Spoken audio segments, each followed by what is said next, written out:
గారు. ఆ, ఒక ఒక వాసుదేవ్ గారు ఒక మాట. చెప్పండి బాలకట్ట గారు.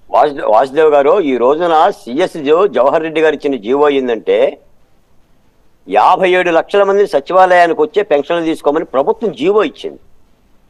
కేవలం మంచం మీద ఉన్న వాళ్ళకి, వికలాంగులకి ఇంటికి వెళ్ళేస్తానంది. ఈ రోజున సచివాలయాల దగ్గర జరుగుతున్న ప్రచారం ఏంటంటే, ఈ విధంగా మీరు ఎండలో నిలబడటానికి, మీరు ఈ విధంగా ఇండిపోవటానికి, డబ్బులు రాకపోవడానికి కారణం ప్రతిపక్ష పార్టీలు అని చెప్పేసి ఒక ప్రచారం చేస్తుంది. పైగా వాళ్ళకి అక్కడ తాగటానికి నీళ్లు లేవు, సరైన షామియానాలు లేవు, బండల మీద కూర్చుంటున్నారు. ఈ నిందా ప్రచారం నుంచి కనీసం సమాధానం చెప్పుకోవటానికైనా అక్కడ నిలబడ్డ ఎమ్మెల్యే అభ్యర్థులు, ఎంపీ అభ్యర్థులు వెళ్ళమంటున్నాం తప్ప వృద్ధుల్ని తీసుకెళ్ళమంటల్లా. అంటే ఎందుకంటే జరుగుతుంది ప్రతిపక్ష పార్టీల మీద కుట్రే ప్రచారమే. అది జనసేన కావచ్చు, బీజేపీ కావచ్చు, టీడీపీ కావచ్చు. ఇది వృద్ధుల్లో చాలా ప్రభావితం చేపిస్తుంది. ఎందుకంటే ఇప్పటి వరకు వాళ్ళు ఎప్పుడు కూడా రోడ్డు మీదకి రాల పెన్షన్ల కోసం. ఇంటి దగ్గర వాలంటీర్ వచ్చి ఇస్తే దాన్ని కళ్ళ పండగలా తీసుకున్నాడు. వాలంటీర్లు కూడా ఫోన్లు చేస్తుంటే ఏమంటున్నారంటే, ప్రతిపక్ష పార్టీలో ఫోన్ చేయమని వాలంటీర్లు చెప్తున్నారు. దీని వెనక ప్రతిపక్ష పార్టీలు ఉన్నాయి, తెలుగుదేశం పార్టీ ఉంది, మీరు చంద్రబాబు నాయుడు గారికి ఫోన్ చేయండి, పవన్ కళ్యాణ్కి ఫోన్ చేయండి అని ఒక ప్రచారం చేస్తున్నారు. ఈ ప్రచారాన్ని తిప్పికొట్టడం కోసం వీళ్ళు కూడా అక్కడికి వెళ్తే అదేం ఉద్రిక్తతగా దారితీవదో, కనీసం తాగునీళ్ళన్నా ఇస్తారు, నిజాలన్న అర్థం అవుతుంది. ఎందుకంటే ఇది రేపుడు ముగుతుందో ఎల్లుండి ముగుతుందో కూడా తెలియదు. డబ్బులు కూడా ఇప్పటికీ దాదాపు 30% కూడా రాలా. నాకు తెలిసిన నియోజకవర్గంలో 2 లక్షల మంది లబ్ధిదారులు ఉంటే 1100 మందికి ఇచ్చారు నిన్న.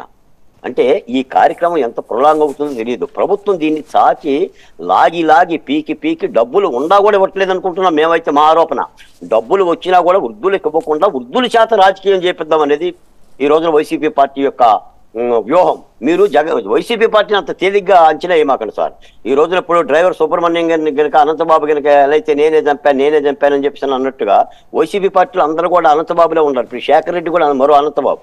ఇప్పుడు మీరు నా డ్రైవరు, ఈ విధమైన పదాలు ఏంటంటే అనంతబాబులు వీళ్ళందరూ హత్యలు చేస్తారు, మానభంగాలు చేస్తారు, పసిపిల్లలు ఎత్తుకుపోతారు. ఇదే ఇలా వృత్తి. కాబట్టి ఎలాంటి దాన్ని సరే వీళ్ళు వాడుకునే ప్రయత్నం చేస్తారు రాజకీయాల్లో. కాబట్టి ప్రతిపక్ష పార్టీలు ఏంటంటే అప్రమత్తంగా ఉండాలి. లేకపోతే ఈ రాలిపోతున్న మరణాలకు రేపు 4 రోజుల తర్వాత మనమే డిబేట్ పెట్టాలి. వాసుదేవ్ గారు, మొత్తం ఈ పెన్షన్లు ఎంతమంది రాలిపోయారు, ఈ హత్యలకు కారణం ఎవరో, వీరి ఈ సమస్యకు పరిష్కారం ఏంటి, ఎవరు చంపారు వీళ్ళని చెప్పి మళ్ళీ మనమే 99 టీవీలో డిబేట్ పెట్టుకొని మళ్ళీ శేఖర్ రెడ్డి గారిని పిలిస్తే ఆయన ఏం చెప్తున్నారంటే, మనం అందరం కూడా చంపామని చెప్పి చెప్తున్నారు. ఆయన మీరే చంపారు, మీరే అంత్యక్రియలు చేయాలి అని చెప్పి సాదా చేదా విషయం కాదు. కాబట్టి తప్పనిసరిగా ప్రతిపక్ష పార్టీలు ఎందరి నుంచి బయట పట్టడం కోసం, కనీసం మీ చైతన్యం కలుగు చేయడం కోసం ఏ స్వచ్ఛంద సంస్థలు రావండి. ఏదైనా ఎన్నికల కోలాహలంలో ఉన్నాం, ఎన్నికల ప్రక్రియలో ఉన్నాం. ఇది రాజకీయ ఎన్నికల ప్రక్రియగా మార్చింది. కాబట్టి రాష్ట్ర ప్రభుత్వం పోటీ చేస్తున్న అభ్యర్థులే తప్పనిసరిగా చొరవ తీసుకొని దీనికి సంబంధించిన విషయాలు కూడా వృద్ధులకు చెప్పాలి, ప్రజలకు చెప్పాలి. రైట్. రావు గారు, డాక్టర్ రావు గారు.